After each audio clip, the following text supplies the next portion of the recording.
Good morning guys, আবার একটা নতুন ব্লগে তোমাদের স্বাগতম। আজকে আমাদের বাড়িতে আমার দাদু মানে আমার দাদা শ্বশুরের শ্রাদ্ধের খাওয়া দাওয়া আয়োজন করা হয়েছে। আজকের দিনটা কেমন যায় সেটাই তোমাদের সাথে শেয়ার করব। সকালবেলা ঘুম থেকে উঠেই সবার প্রথমে সোফায় জমে থাকা জামা কাপড় গুছিয়ে সোজা চলে গেলাম ঘর মুছতে। ঘর মোছা হয়ে গেলে সকালের বাসি নাইটিটা ছেড়ে একটা সুন্দর দেখে কুর্তি পরে নিলাম, কারণ বাড়িতে আজকে অনেক লোকজন আছে। তাই সোজা চলে গেলাম ব্রাশ করতে। ব্রাশ করা হয়ে গিয়ে বাইরে বেরিয়ে দেখলাম রাঁধুনিরা আর তার হেল্পার মাসিরা চলে এসেছে রান্না বান্না করতে।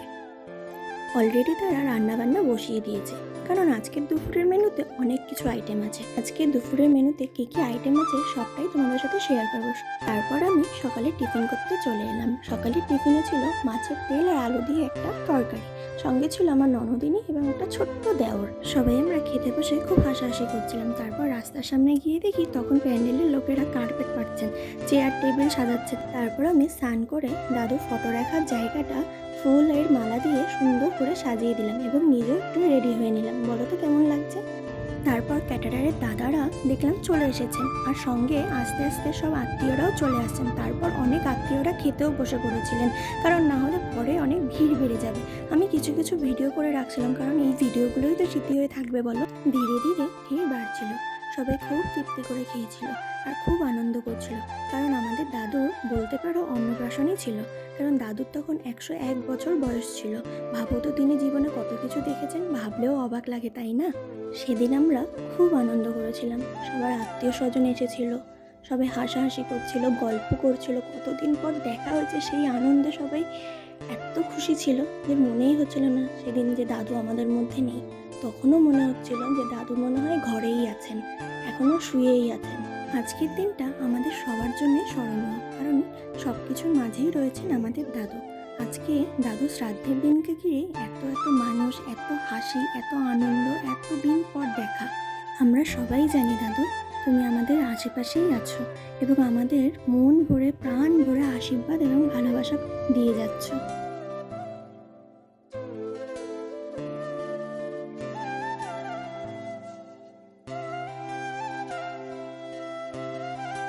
ভিডিও করি, একটু হাসো। হ্যাঁ একটু খাও, কিছু ও দেয়নি না এখনো। দাঁড়াও দাঁড়াও, ঠিক আছে খাও।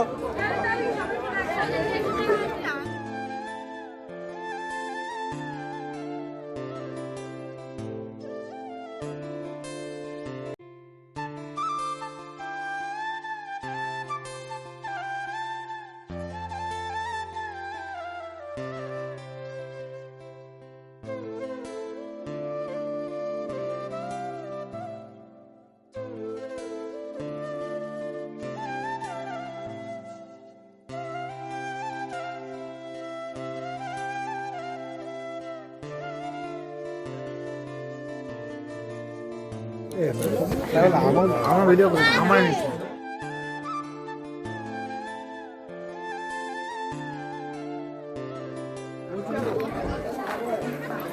তাকাও সাথীদি, একবার একবার ভালো আসছে মুখটা। আরে লজ্জা পাইতে হবে না, একবার একবার। সব আত্মীয় স্বজনদের খাওয়া দাওয়া হয়ে গেলে তারপর আমাদের ফ্যামিলির লোক সবাই আমরা বসে পড়ি।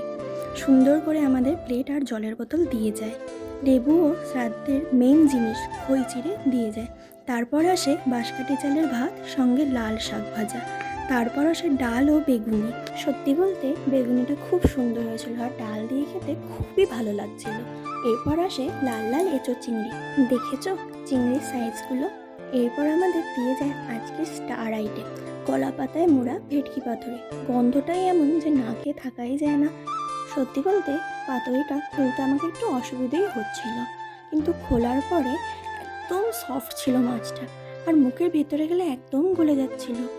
ভেতরে সর্ষের পারফেক্ট ফ্লেভার, বলতে গেলে একদমই স্বর্গ। দেখো, দেখেই মনে হচ্ছে একদম তুলোর মতন সফট। সত্যি বলতে আমি এই প্রথমবার ভেটকি পাতুরি খাচ্ছি।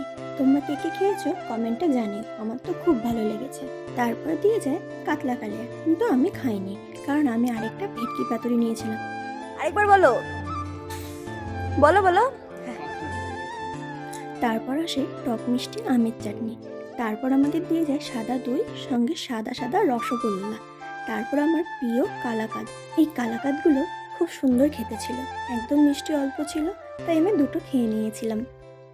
খাওয়া দাওয়া হয়ে গেলে শরীরটা খুব টায়ার্ড লাগছিল, তাই শাড়ি টাড়ি সব চেঞ্জ করে একটু ঘুমিয়ে নিয়েছিলাম। আসলে খাওয়া দাওয়াটা মনে হয় একটু বেশি হয়ে গিয়েছিল। উঠে দেখি সব গোছানো হয়ে গেছে, মাসিরা সব গুছিয়ে দিয়ে গেছে। তারপর দূরের সব আত্মীয় স্বজনরাও আস্তে আস্তে বাড়ি চলে যায়। সকালবেলা ঘুম থেকে উঠে দেখি প্যান্ডেলের লোকেরা চলে এসছে, প্যান্ডেল করা শুরু হয়ে গেছে। ভাবা যায় কালকে কত আনন্দ ছিল, আজকে সব আনন্দ শেষ। তারপর আমি চলে আসলাম সকালের খাবার খেতে, কারণ খুব খিদে পেয়েছিল।